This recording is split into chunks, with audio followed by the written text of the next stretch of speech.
तो फिल्म की कहानी शुरू होती है 1986 से, जहाँ पर कि हम एक आदमी को अधमरी हालत में एक नदी में तैरता हुआ देख पाते हैं। और यहीं के कबीले के कुछ लोगों की नजर जब उस आदमी पर पड़ती है तो वो उस आदमी को अपने घोड़े पर डालकर अपने कबीले में ले आते हैं। वो कबीला बहुत छोटा था और उसमें रहने वाले लोग भी कम थे, लेकिन वो खुश रहते थे। और साथ ही यहाँ पर हम उस आदमी को देख पाते हैं जहाँ पर कि प्राचीन युग में जिस तरह से इलाज किए जाते थे उसी पद्धति से उसका भी इलाज किया जा रहा था। उसके शरीर में 5 गोलियां लगी हुई थी। गोलियां तो निकाल दी गई थी और धीरे धीरे वो रिकवर भी हो रहा था, लेकिन अचानक से उनके कबीले में कुछ हमलावर अटैक कर देते हैं और देखते ही देखते वो हमलावर उन कबीले वालों को जान से मारना शुरू कर देते हैं। वो हमलावर उन कबीले वालों को बेरहमी से मार रहे थे और कबीले वाले बस अपनी जान बचाकर भाग रहे थे। लेकिन तभी एंट्री होती है यहाँ पर उनके मसीहा की, जिसकी उन्होंने जान बचाई थी। अब वही उनका मसीहा बनकर बाहर निकला है और यहाँ पर वो उन सारे हमलावरों को अकेला ही मार गिराता है। वैसे तो वो हमलावर बहुत सारे थे, लेकिन वो अकेला ही सभी को मार डालता है। कबीले वालों को उनका मसीहा तो मिल गया था,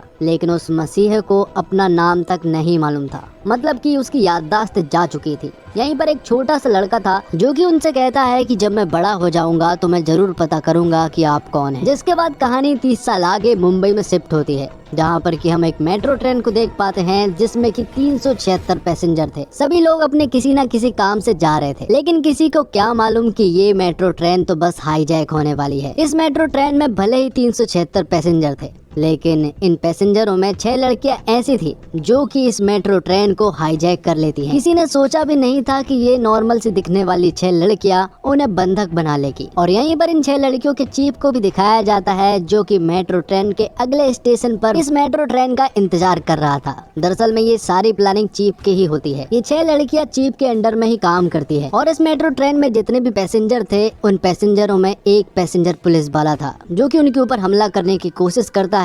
तो चीफ उसे सबक सिखा देता है और उसे अपना गेटअप देकर उसे एक पोल से बांध देता है। जिसके बाद वो तुरंत ही कंट्रोल रूम में कॉल करता है और ऑफिसरों से नेगोशिएट करना शुरू करता है। तो नेगोशिएट करने के लिए जो ऑफिसर आती है उनका नाम नर्मदा होता है। तो चीफ उनसे कहता है कि आपको 5 मिनट के अंदर अपने रूम में एग्रीकल्चर मिनिस्टर को बुलाना होगा, क्योंकि मुझे सिर्फ उनसे ही बात करनी है और मैं उन्हीं को अपनी सारी डिमांड्स बताऊंगा। तो नर्मदा 5 मिनट के अंदर एग्रीकल्चर मिनिस्टर को अपने रूम में बुलाती है। जिसके बाद चीफ एग्रीकल्चर मिनिस्टर से नेगोशिएट करना शुरू करता है। चीफ उनसे कहता है कि मुझे 40,000 करोड़ चाहिए। ये सुनने के बाद एग्रीकल्चर मिनिस्टर कहता है कि इतना तो हम अरेंज नहीं कर पाएंगे। जिस पर कि चीफ उनसे कहता है कि इसका सॉल्यूशन भी मेरे पास है। मैं तुम्हें एक ऐसे बिजनेसमैन का नंबर दे रहा हूँ जिससे तुम अगर 40,000 करोड़ रुपए मांगोगे तो वो तुम्हें आसानी से दे देगा, क्योंकि उसकी बेटी मेरे पास है और वो इसी मेट्रो ट्रेन में मौजूद है और उसे प्लानिंग करके ही यहाँ पर लाया गया था। जिसके बाद तुरंत ही काली गायकवाड़ के पास कॉल किया जाता है जो कि हथियारों का बिजनेस करता है। और जब उसे मालूम चलता है कि उसकी बेटी किडनैप हो चुकी है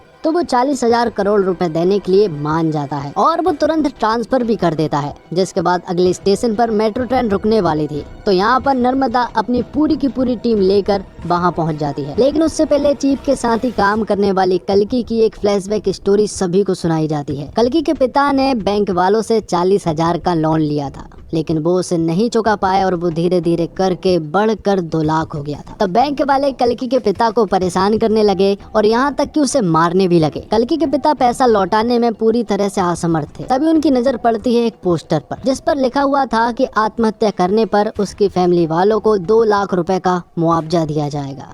और ये पढ़ने के बाद उनके पास कोई और चारा नहीं था। तब कल्कि के पिता ने एक पेड़ से झूलकर आत्महत्या करने का फैसला कर लिया था। ये देखकर कल्कि पूरी तरह से टूट जाती है। उसे बहुत ज्यादा गुस्सा आया था और उसने बैंक के मैनेजर का सर फोड़ दिया था, जिस वजह से उसे जेल हो गई थी। तो आगे हम देखते हैं कि नर्मदा अपनी पूरी पुलिस फोर्स के साथ अगले स्टेशन पर मौजूद थी। यहाँ पर चीफ भी पूरी तरह से तैयार थे और पैसेंजर में जितने भी लोग थे और जिन लोगों ने कल्कि की स्टोरी सुनी, वो सुनने के बाद अब सभी लोग चीफ का साथ देने के लिए मान गए थे और सभी ने चीफ वाला मास्क भी पहन लिया था। जिस वजह से नर्मदा की टीम किसी को भी नहीं पकड़ पाई और चीफ की पूरी टीम यहाँ से आसानी से निकल गई। और जो 40,000 करोड़ उनके पास आया था, उन सारे पैसों को उन लोगों ने 7 लाख किसानों के अकाउंट में डलवा दिया जो कि कर्ज में डूबे हुए थे। जिसके बाद हमें मालूम चलता है कि चीफ की ये 6 लड़कियां दरअसल में जेल में रहती है और वहीं से रहकर काम करती हैं। जैसे ही काम पूरा हो जाता है ये जेल में वापस चली जाती है। चीफ की ये 6 लड़कियां सारे कामों में एक्सपर्ट है। सारी लड़कियों के पास अलग अलग खूबी है, कोई आर्टिस्ट है तो कोई डॉक्टर है, कोई हैकर है तो कोई फाइटर है।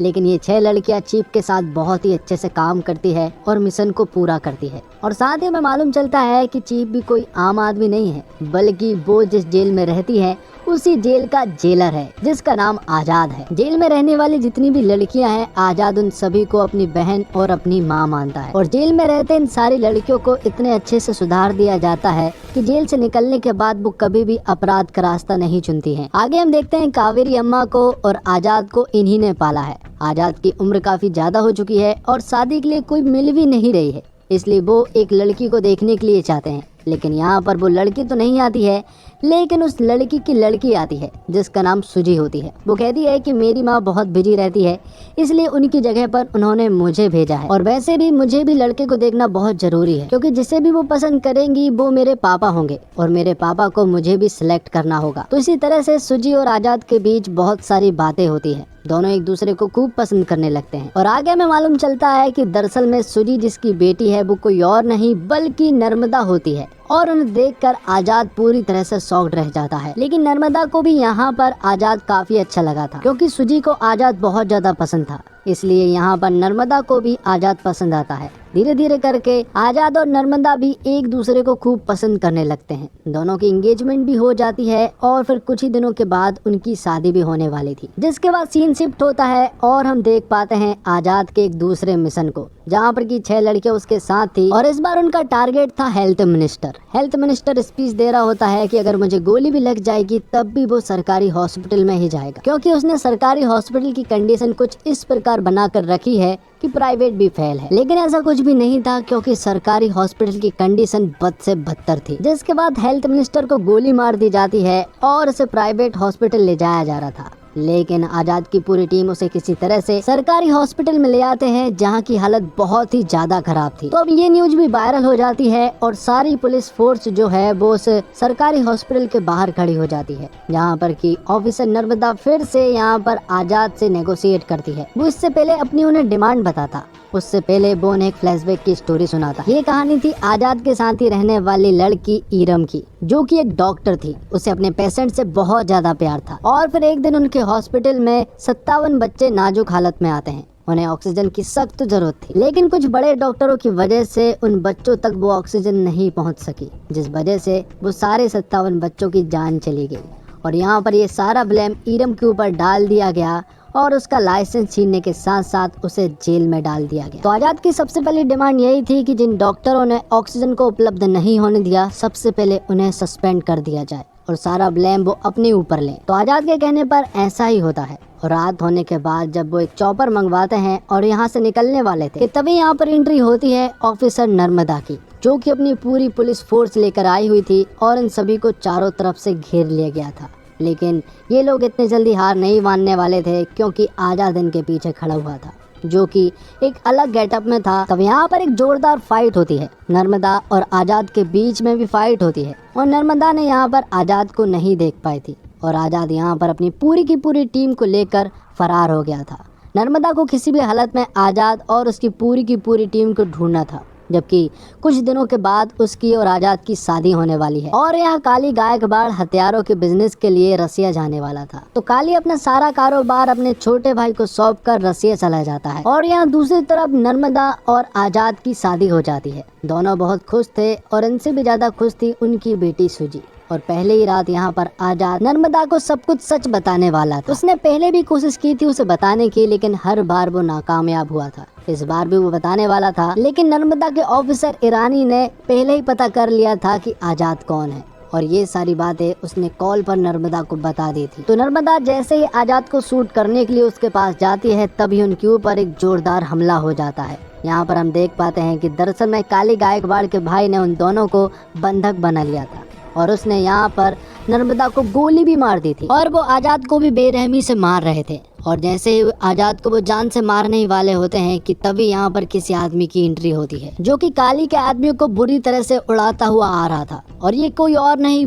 बल्कि आजाद की तरह दिखने वाला ही एक आदमी था, और जो कि आजाद के पिता हैं, और उनकी भी एक बैक स्टोरी है। और काली के भाई के पूछने पर वो उन्हें बताते हैं कि मेरा नाम विक्रम राठौर है। और यहाँ पर आते से ही वो बुरी तरह से मारने लगते हैं और अपने बेटे आजाद और नर्मदा को बचा लेते हैं। बात दूसरी तरफ हम देखते हैं काली को, जो कि रसिया में हथियारों की डीलिंग कर रहा था। वो यहाँ पर बहुत सारे देशों के कुछ मेंबर्स थे, उनसे कह रहा था आप आपके देश में फैक्ट्री खोलोगे तो आपके देश के लोग ही प्रोटेस्ट करके आपकी फैक्ट्री को बंद करवा देंगे, लेकिन इंडिया इसके लिए पूरी तरह से सेफ है। और वहाँ सब कुछ कब्जे में करने के लिए हमें चाहिए होगी वहाँ की सरकार, और वहाँ का जीतना होगा चुनाव, और उसके लिए चाहिए होगा ढेर सारा पैसा। मैं 20% देने के लिए राजी हूँ। और यहीं पर एक बहुत बड़ा विलन था, वो कह रहा था कि मैं 80% देने के लिए राजी हूँ। तभी यहाँ पर काली को मालूम चलता है कि उसके छोटे भाई को आजाद ने मार दिया है, और ये देखकर वो पूरी तरह से शॉक्ड रह जाता है। यहाँ दूसरी तरफ नर्मदा को किसी भी हालत में आजाद के बारे में पता करना था,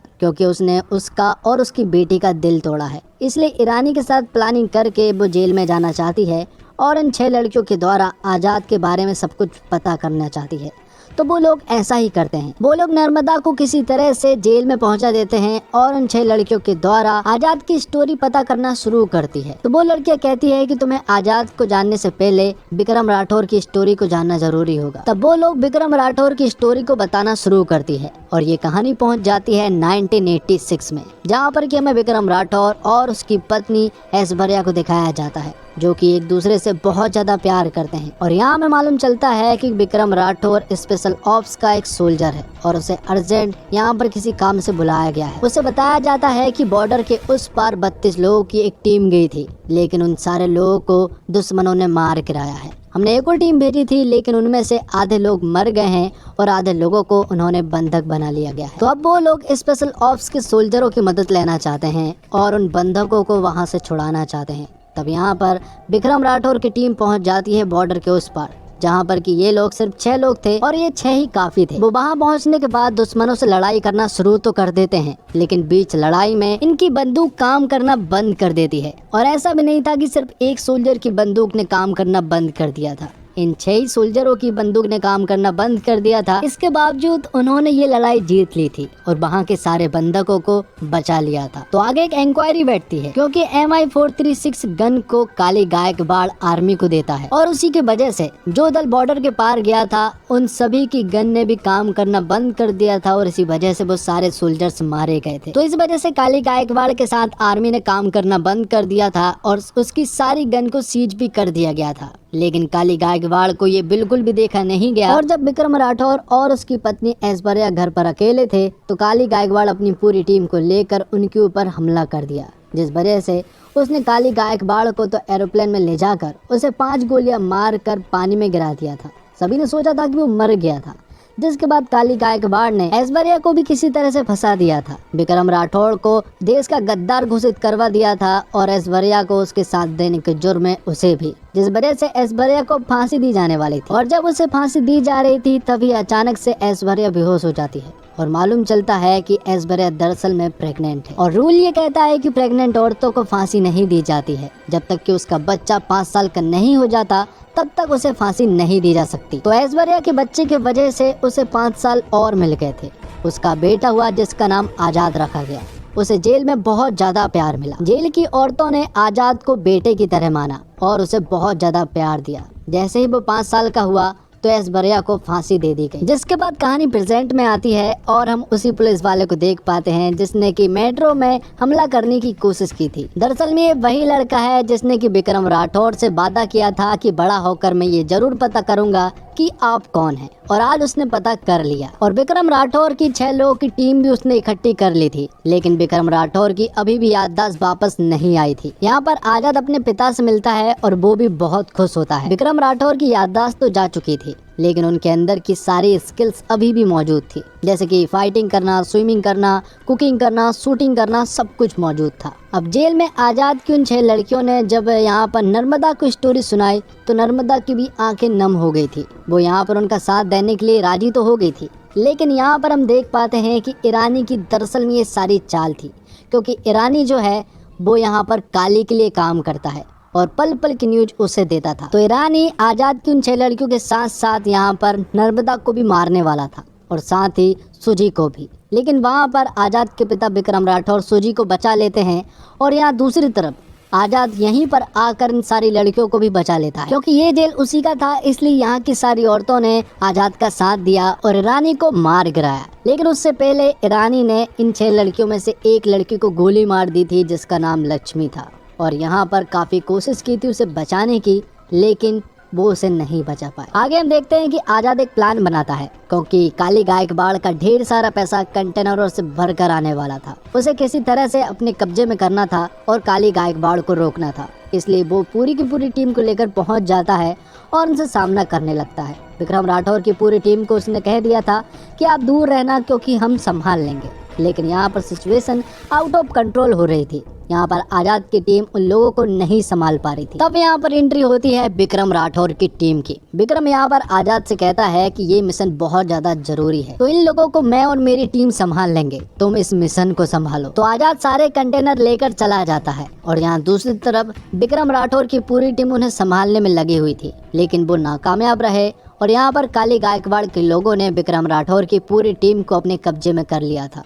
विक्रम राठौर को यहाँ पर काली गायकवाड़ बुरी तरह से टॉर्चर कर रहा था। लेकिन तभी एक न्यूज आती है कि आजाद ने जेल की 6000 लड़कियों को बंधक बना लिया गया है और अगर उसकी डिमांड पूरी नहीं की गई तो वो इन सारी लड़कियों को मार देगा, जबकि वो तो इसी जेल का जेलर है और वो उनका कुछ भी नहीं करने वाला। और इस बार नेगोशिएट करने के लिए आते हैं सीनियर ऑफिसर माधवन नायक, जिनका रोल प्ले किया है संजय दत्त ने। तो आजाद को अपनी डिमांड के रूप में हेड ऑफ स्टेट का साइन चाहिए था और उसे ये साइन बहुत आसानी से मिल जाएगा क्योंकि 6000 लड़कियां उसके कब्जे में हैं और साथ ही देश की चुनाव की सारी ईवीएम मशीन भी उसी के कब्जे में है। तो जैसे ही हेड ऑफ स्टेट साइन करते हैं तो सबसे पहले यहाँ पर वो उन फैक्ट्रियों को बंद करवाता है जो कि एनवायरनमेंट को नुकसान पहुंचाते हैं और आधी से ज्यादा फैक्ट्री दरअसल में काली गायकवाड़ की होती है। ये सारी चीजें होती है कि तभी यहाँ पर काली गायकवाड़ आ जाता है। वो जेल में एक दूसरे रास्ते से पहुंच गया था, उसके हाथ में गन थी और वो गन लगी हुई थी विक्रम राठौर के माथे पर। जैसे ही यहाँ पर काली फायर करता है तो वो फायर नहीं होता है और इसी तरह खाली चलने वाली गन की वजह से विक्रम राठौर की याददाश्त वापस आ जाती है, जिसके बाद तो आजाद और विक्रम राठौर मिलकर काली की पूरी गैंग का सामना करते हैं और उन सभी को बेरहमी से मार गिराते हैं। और इसी के साथ ये फिल्म यहीं पर खत्म होती है और ये एक्सप्लेनेशन भी यहीं पर खत्म होता है। उम्मीद करता हूँ आपको वीडियो पसंद आई होगी। वीडियो पसंद आई हो तो वीडियो को लाइक जरूर कीजिएगा और इसी तरह के वीडियोस पाने के लिए आप हमारे इस चैनल को सब्सक्राइब कीजिएगा ताकि आपको इसी तरह के लेटेस्ट और फ्रेश कंटेंट मिलते रहे। मिलते हैं एक और अगली वीडियो के साथ, तब तक के लिए आप हमारे इस चैनल के साथ बने रहिए। धन्यवाद। जय हिंद, जय भारत, जय श्री राम।